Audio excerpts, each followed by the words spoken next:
Liquor కేసులో ED CBI తరపున MLC Kalvakuntla కవితకు విధించిన జ్యుడిషియల్ రిమాండ్ నేటితో ముగియనుంది. కవిత రిమాండ్ ను పొడిగించడంపై రౌస్ అవెన్యూ కోర్టు ఇవాళ విచారణ చేయనుంది. స్పెషల్ జడ్జి కావేరి బవేజా నేతృత్వంలో మధ్యాహ్నం 2 గంటలకు విచారణ ప్రారంభం కానుంది.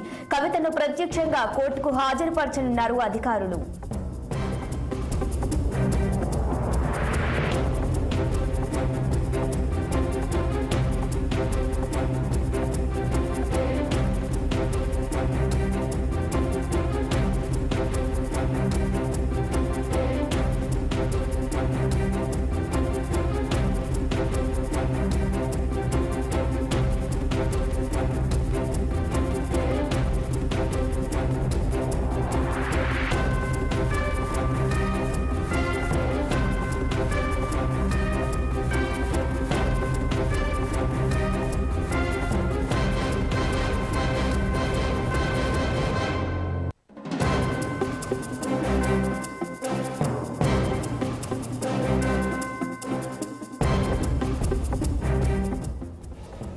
ఢిల్లీ లిక్కర్ కేసులో ఈడీ సిబిఐ తరపున ఎమ్మెల్సీ కల్వకుంట్ల కవితకు విధించిన జ్యుడిషియల్ రిమాండ్ నేటితో ముగియనుంది.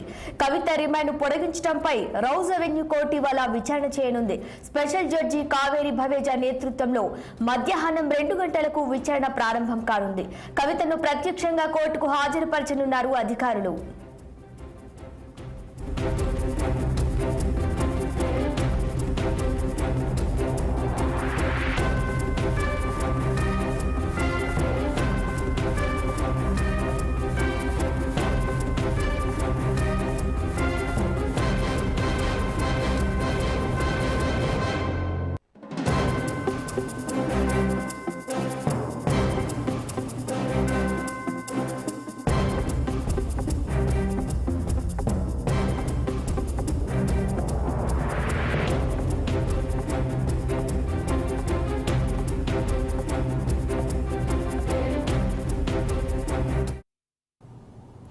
ఢిల్లీ లిక్కర్ కేసులో ఈడీ సిబిఐ తరపున ఎమ్మెల్సీ కల్వకుంట్ల కవితకు విధించిన జ్యుడిషియల్ రిమాండ్ నేటితో ముగియనుంది.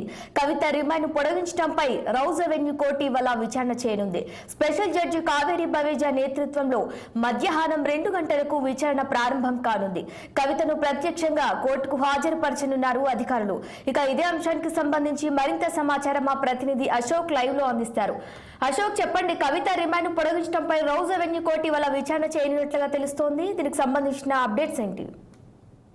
ఢిల్లీ లిక్కర్ కేసులో ఎమ్మెల్సీ కల్వకుంట్ల కవితకు సంబంధించిన జ్యుడిషియల్ కస్టడీ ఈ రోజుతో ముగిసింది. అటు సిబిఐ ఇటు ఈడీ కేసుల్లో రెండు కేసుల్లో ఈ జ్యుడిషియల్ కస్టడీ ముగుస్తున్న నేపథ్యంలో ఈరోజు 2 గంటలకు ఆమెను వర్చువల్గా కోర్టులో హాజరుపరచబోతున్నారు. సో ఈ సందర్భంగా మరొక కేసు కూడా ఉంది. ఈడీ ఇప్పటికే ఛార్జ్షీట్ దాఖలు చేసింది కవిత పైన. సో ఆ ఛార్జ్షీట్ పరిగణలోకి తీసుకునే అంశంపై కూడా ఈరోజు మధ్యాహ్నం 2 గంటలకు దానిపైన కూడా ఢిల్లీ రౌస్ అవెన్యూ కోర్టు విచారించబోతుంది. సో ఈడీ టు సిబిఐ కేసులో చూసుకుంటే జ్యుడిషియల్ కస్టడీ ముగిస్తున్న నేపథ్యంలో మరోసారి జ్యుడిషియల్ కస్టడీ పొడిగే అంశంపై ఈడీ అటు సిబిఐ వాదనలు వినిపించే అవకాశం ఉంది. ఇటు ఛార్జ్షీట్లో చూసుకుంటే ఖచ్చితంగా కవిత పేరు ప్రస్తావన తీసుకొచ్చారు. కవితతో పాటు మరో 4 పేర్లు, అదే ఎవరైతే ఆమ్ ఆద్మీ పార్టీకి సంబంధించిన, గోవాకు సంబంధించిన నేతలు, వాళ్ళంతా ఈ ముడుపుల వ్యవహారంలో వాళ్ళు ప్రధానంగా ఉన్నారు. ఛార్జ్షీట్లో ప్రధానంగా కవిత యొక్క పాత్ర క్షుణ్ణంగా అందులో పొందుపరిచారు.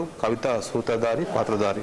లిక్కర్ పాలసీ వ్యవహారంలో ఆమె ప్రధానంగా ఉన్నారు. ప్రధానంగా ఏదైతే ఈ లిక్కర్ పాలసీ వ్యవహారంలో కానీ అదేవిధంగా దాన్ని అమలు చేసే వ్యవహారంలో ఆమె పాత్ర ఉందంటూ అటు ఈడీ ధృవీకరించింది. ఆమె ఏదైతే ఈ పాలసీ వ్యవహారంలో సౌత్ గ్రూప్లో ప్రధానంగా ఈమె వ్యవహరించింది. ఎక్కడ డైరెక్ట్ కవిత ఇన్వాల్వ్ కాకపోయినప్పటికీ ఆమెకు సంబంధించిన సన్నిహితులు, బిజినెస్ మ్యాన్లు ఈమె నేరుగా డబ్బులు వాళ్ళకి ఇవ్వడం, వాళ్ళు అందులో ఇన్వెస్ట్మెంట్ పెట్టడం, ఇదంతా అభిషేక్ బోయిన్పల్లి కానీ, శరత్ చంద్రారెడ్డి కానీ, బుచ్చిబాబు ఆమె ఆడిటర్ కానీ, సో వీళ్ళంతా వాళ్ళని ఇంటరాగేషన్ చేసిన సందర్భంలో ఈడీ వాళ్ళంతా కవిత గురించి చెప్పిన సందర్భాలు ఉన్నాయి. అదేవిధంగా వాళ్ళు జరిపిన ఏదైతే వాట్సాప్ చాట్ ద్వారా కూడా డిజిటల్ ఎవిడెన్స్ కూడా ఈడీ నమోదు చేసింది. సో ఇవన్నీ ఛార్జ్షీట్లో పొందుపరిచింది కాబట్టి కాబట్టి ఈ ఛార్జ్ షీట్ను ఈరోజు పరిగణలోకి తీసుకునే అంశంపై ఈరోజు మధ్యాహ్నం 2 గంటలకు ఈడీ అయితే రౌజ్ రెవెన్యూ కోర్టులో విచారణ జరిగే అవకాశం ఉంది. సో ఖచ్చితంగా ఈడీ ఏ విధంగా వాదిస్తుంది, అటు కవిత తరపు న్యాయవాదులు మాత్రము ఈ వ్యవహారంలో తమ తప్పేం లేదు, ఇది ఖచ్చితంగా రాజకీయ కక్ష సాధింపులో భాగంగానే ఈ విధంగా ఈడీ కానీ సిబిఐ